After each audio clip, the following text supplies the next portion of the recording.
Pokemon की एक और न्यू वीडियो में आप सभी का स्वागत है। और आज की वीडियो टॉप 10 लिस्ट के ऊपर होने वाली है। जब से पोकेमोन की शुरुआत हुई है इसमें ढेर सारे कमाल के एपिसोड्स आए हैं। इनमें दिल को छू जाने वाली स्टोरी लाइन्स और कमाल के कैरेक्टर्स थे। और ऐश और उसके दोस्तों ने अपने एडवेंचर्स में कई कमाल के क्रीचर्स का सामना किया है। वैसे तो इसके बहुत सारे एपिसोड्स में हमें अच्छे मोमेंट्स दिखाए जाते हैं जिसमें ऐश अपने पोकेमोन मास्टर बनने के लिए मेहनत करता है और इसमें दोस्ती और मजाक सब कुछ है। साथ ही में गाइस हमने ये भी देखा है कि एक ट्रेनर बनना आसान नहीं है। इसमें स्ट्रगल्स और रिस्पॉन्सिबिलिटीज भी हैं और हमें कई बार अपने खास दोस्तों से दूर भी होना पड़ता है। और पोकेमोन ने हमें हमेशा ऐसे मोमेंट्स दिखाए हैं। तो गाइस तैयार हो जाओ, अपने पास में टिश्यू और रुमाल रख लो। आज हम काउंटडाउन करने वाले हैं top 10 most heartbreaking Pokemon के एपिसोड्स को। और हाँ, एक चीज का याद रखना, ये सिर्फ मेरी लिस्ट है और हम इसमें पोकेमोन जर्नीज के एपिसोड्स को नहीं लेने वाले क्योंकि वो सीरीज अभी फिनिश नहीं हुई है। तो गाइस तैयार हो जाओ। और हाँ, इस वीडियो को लाइक करना मत भूलना और अगर चैनल को पहली बार देख रहे हो तो जाके सब्सक्राइब कर लो और भी पोकेमोन के वीडियोस के लिए। तो अब ज्यादा बात नहीं करते हैं और करते हैं इस वीडियो को स्टार्ट। नंबर 10 अब पोच डीगो। और इस एपिसोड का हिंदी में नाम था एक पोकेमोन शिकारी। जेसी और जेम्स ने ऐश के पिकाचू को पकड़ने की कितनी सारी कोशिशें की। वो लोग कई बार फेल हुए फिर भी हार नहीं मानी। हालांकि इस एडवेंचर्स में उन्होंने कई बार बुरे काम किए हैं, लेकिन कई बार टीम रॉकेट ने ऐसे काम भी किए हैं जो किसी हीरो से कम नहीं थे। इन्हें एक बार एक पोकेमोन शिकारी रिको के बारे में पता चल गया था जो कि वहां के एकेंस और कॉफिंग्स को कैद कर रहा था। तो हमारे टीम रॉकेट ने डिसाइड किया कि वो इन सभी मासूम पोकेमोन्स को आजाद करेंगे। गाइस ये देखने में सच में कमाल का था कि टीम रॉकेट का हार्ट किस तरीके से चेंज हुआ था। ये रियली हार्ट टचिंग चीज थी।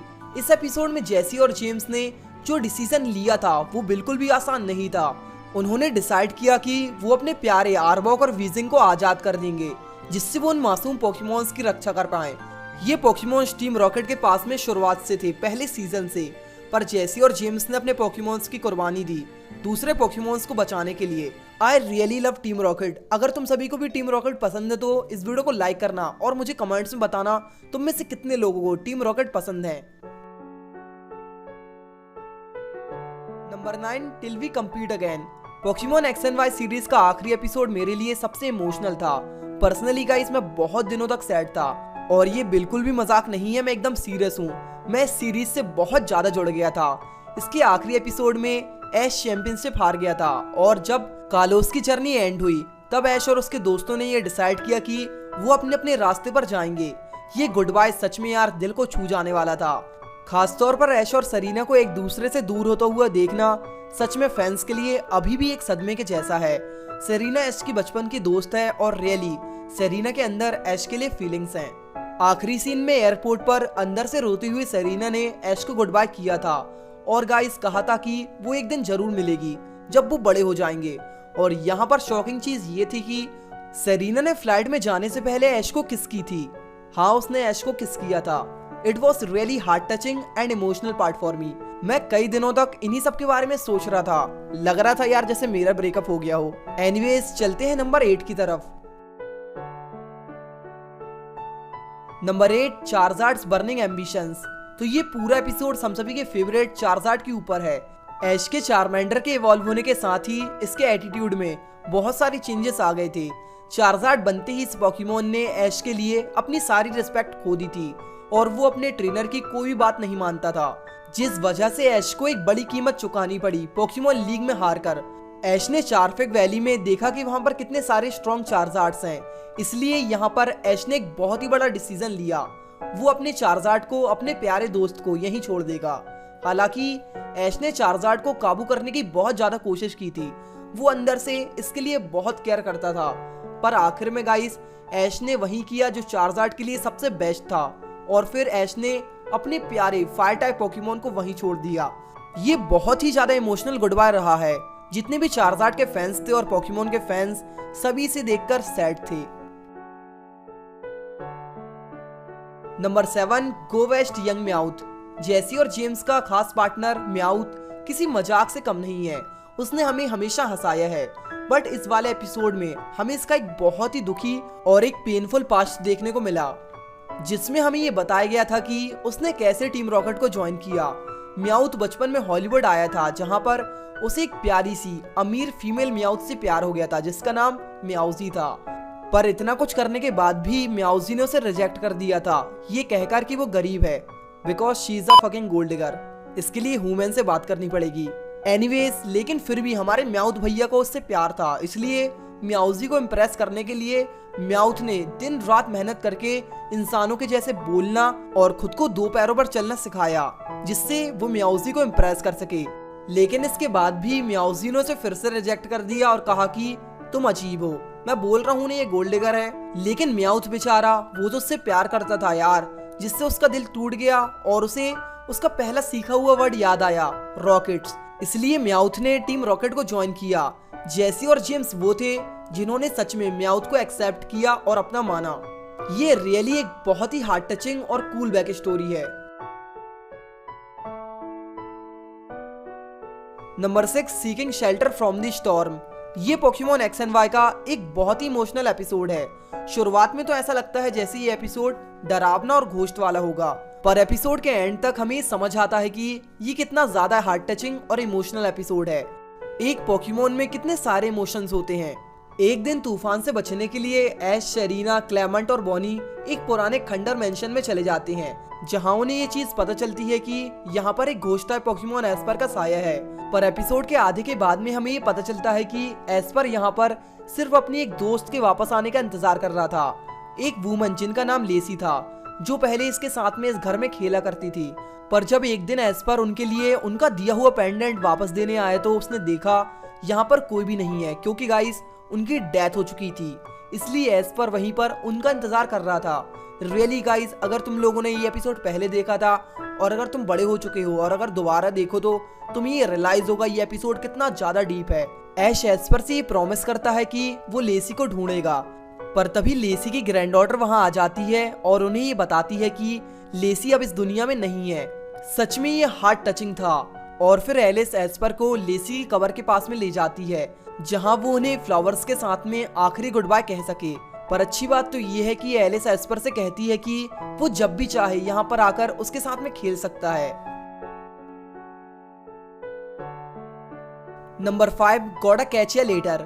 ये एक ऐसा पोकेमॉन का एपिसोड है जिसमें शायद ही किसी पोकेमॉन फैंस ने ये सोचा होगा कि एक दिन ऐसा होने वाला है।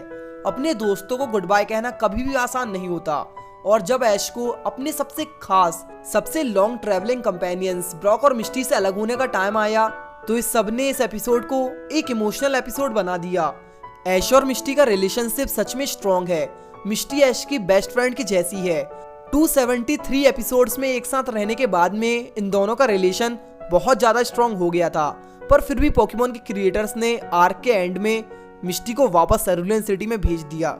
इस सब के बाद में मेरा मन तो ऐसा कर रहा था जैसे म्यूटू से जाके कह दूं कि जैसे उसने लैब उड़ाई थी वैसे पोकेमॉन को क्रिएटर को जाके उड़ा दी। मजाक तैयार, फिर पोकेमॉन की आगे की सीरीज कैसे बनेगी। एनीवेज, ये एक रुला देने वाला गुड बाय था। इन तीनों को एंड में अलग होता हुआ देखना रियली बहुत इमोशनल है, इसलिए मुझे ये तीनों हमेशा से बहुत पसंद है। ये मेरा फेवरेट ट्रियो है। Number 4, the stray Pokemon. Pokemon franchise में ऐसे बहुत सारे एपिसोड्स हैं जिसमें एनिमल्स के ऊपर होने वाले क्रूरलिटी के बारे में देखने को मिला है, और गाइस इसलिए इससे बहुत ज्यादा इश्यूज भी हो गए थे, पर इतने साल के बाद भी ये सीरीज सबसे बचती चली गई और अभी भी चल रही है। तो ऐसे ही द स्ट्रे पोकेमॉन वाले एपिसोड में ऐश और उसके दोस्तों को एक छोटा चार्मेंडर मिला था, जो एक पत्थर के ऊपर बैठकर अपने ट्रेनर का इंतजार कर रहा था। इस बेचारे नासमझ चार्मेंडर को यकीन था उसका ट्रेनर जरूर वापस आएगा, पर सच्चाई तो ये थी कि उसके ट्रेनर ने कहा था कि चार्मेंडर कमजोर है और इसलिए उसे अकेला छोड़ दिया, ये कहकर कि वो उसे वापस लेने आएगा जब तक वो यहीं पर उसका वेट करे। सोचो गाइस, चार्मेंडर के ऊपर कितने सारे स्पैरोस ने अटैक किया, यहाँ तक कि तूफान की वजह से उसके टेल की आग भी बुझने वाली थी, तब भी उसे यकीन था उसका ट्रेनर जरूर वापस आएगा। हालांकि थैंक गॉड ये ऐश को मिला और वो दोनों एक दूसरे को पसंद करने लगे। इस वाले एपिसोड में हमने एक बात सीखी, पोकेमॉन एक बहुत बड़ी रिस्पॉन्सिबिलिटी है, उनकी केयर करना सबसे ज्यादा जरूरी है। वो तुम्हारे कोई प्यारे से गिफ्ट या टॉय नहीं है जिन्हें तुम कभी भी अकेला छोड़ दो। और गाइस, यही चीज हमारे रियल लाइफ के लिए भी एक लेसन है। अगर तुम अपने पास में एक पेट रखो तो उसकी देख रेख करो, बाद में उसे अकेला छोड़ना बिल्कुल वैसा है जैसा चार्मेंडर के ट्रेनर ने किया था। Number 3, bye bye Butterfree. Pokemon history का एक ऐसा पहला एपिसोड जब ऐश को अपने एक पुराने दोस्त से गुड बाय कहना पड़ा। ऐश केचम ने अपना पहला पोकेमॉन एपिसोड 3 में पकड़ा था, जो कि एक छोटा सा कैटरपी था, और अपने प्यार और पेशेंस से ऐश ने उसे इवॉल्व करके एक सुंदर स्ट्रॉन्ग बटरफ्री बना दिया था। पर जब ऐश और उसके दोस्त सैफरॉन सिटी के रास्ते में थे, वो लोग एक बटरफ्री के ग्रुप से मिले थे। ब्रॉक ने उन्हें बताया कि ये प्यार का सीजन है, इस सीजन में सभी बटरफ्रीज एक दूसरे से मिलते हैं, और इसलिए ऐश ने ये डिसाइड किया कि वो अपने बटरफ्री को उसकी पार्टनर ढूंढने देगा। पर ऐश का बटरफ्री लगातार रिजेक्ट हुआ। पर जब इसने टीम रॉकेट को हराकर अपनी ताकत दिखाई, तब एक सुंदर पिंक बटरफ्री उससे इम्प्रेस हो गई। सबसे बड़ा यहाँ पर ट्विस्ट ये था कि बटरफ्री को ऐश को छोड़कर जाना होगा। ये पहली बार था जब ऐश को अपने पोकेमॉन को पीछे छोड़ना पड़ा, और इतने साल, करीब 20 साल से ज्यादा हो जाने के बाद भी आज भी फैंस के दिलों में ये दोनों हैं। ऐश और उसके छोटे कैटरपी का रिलेशन आज भी फैंस के दिलों को छू जाता है। Number 2, one journey ends another begins. Guys, ये एक ऐसा एपिसोड था जिसने पूरे पोकेमॉन फैंस को शॉक कर दिया था। सन एंड मून ने व्यूअर्स को चौंका दिया जब इन्होंने पूरी तरह से एक पोकेमॉन की मौत और दिल को हिला देने वाले, पूरी तरह से इमोशनल और सैड एपिसोड को दिखाया गया। एक छोटा लिटिन ऐश से हेल्प मांगता है क्योंकि उसके पुराने दोस्त स्काउटलैंड की बहुत ज्यादा तबीयत खराब हो गई थी। ऐश तुरंत ही उस बड़े से पोकेमॉन को पास ही के पोकेमॉन सेंटर में ले जाता है, और लिटिन अपने दोस्त को ठीक होता हुआ देखता रहता है। पर यार, वो दोनों रात ही में वहां से चले जाते हैं। उसी रात में लिटिन को एक सपना आता है जिसमें उसे दिखाई देता है कि उसका दोस्त स्काउटलैंड धीरे धीरे उससे दूर होता जा रहा है, और जब वो नींद से जागता है और देखता है तो उसका दोस्तों से कहीं भी नहीं दिखता। उसे स्काउटलैंड कहीं भी नहीं मिलता क्योंकि वो अब इस दुनिया से जा चुका है। इसी सब के दुख की वजह से लिटिन ने खाना खाना भी छोड़ दिया था, यहाँ तक कि वो वहां से हिल भी नहीं रहा था। पर थैंक गॉड, एक नई शुरुआत हुई और ऐश और उसके दोस्तों के साथ में इसने अपनी जर्नी में आगे बढ़ने का फैसला किया। रियली ये पूरी तरह से एक हार्ट टचिंग एपिसोड है। ये एपिसोड हमें बहुत सारे मैच्योर सब्जेक्ट्स और लाइफ के बारे में दिल से एहसास दिलाता है। फाइनली नंबर 1 पर एक ऐसा एपिसोड है जिसने बहुत सारे फैंस को दिल से रुलाया था, और ये एपिसोड था पिकाचूज गुड बाय। हम सभी बहुत अच्छी तरीके से जानते हैं ऐश और पिकाचू एक दूसरे के लिए कैसे हैं। जब से ये मिले हैं, हम सभी को समझ में आ गया था कि ये दोनों एक दूसरे के लिए ही बने हैं। इन दोनों की दोस्ती के बारे में पूरी दुनिया जानती है। हम इन्हें एक दूसरे से अलग होता हुआ देखने के बारे में सोच भी नहीं सकते। तो इस वाले एपिसोड में इनके रिलेशनशिप में एक सबसे बड़ी मुसीबत तब आई जब इन्हें एक वाइल्ड पिकाचूज का ग्रुप मिला। ऐश का पिकाचू अपने नए दोस्तों के साथ में बहुत खुश और मस्ती में था। ऐश ने सोचा कि शायद पिकाचू को यहीं छोड़ना सबसे ज्यादा सही होगा। ऐश रोते हुए पिकाचू से दूर चला गया, और तभी वहां पर एक सीन दिखाया जाता है जिसमें पिकाचू और ऐश के बेस्ट मोमेंट्स होते हैं। ये सच में बहुत ज्यादा सैड सीन था। पर बाद में पिकाचू अपने ट्रेनर के पास में वापस आ जाता है। वहां इतने सारे पिकाचू का ग्रुप ऐश और पिकाचू के लिए चीयर अप करते हैं, और पिकाचू भी अपनी आजादी को छोड़कर ऐश को चूज करता है। ये पहला एक ऐसा एपिसोड था जिसने सच में फैंस के दिलों को छू लिया था।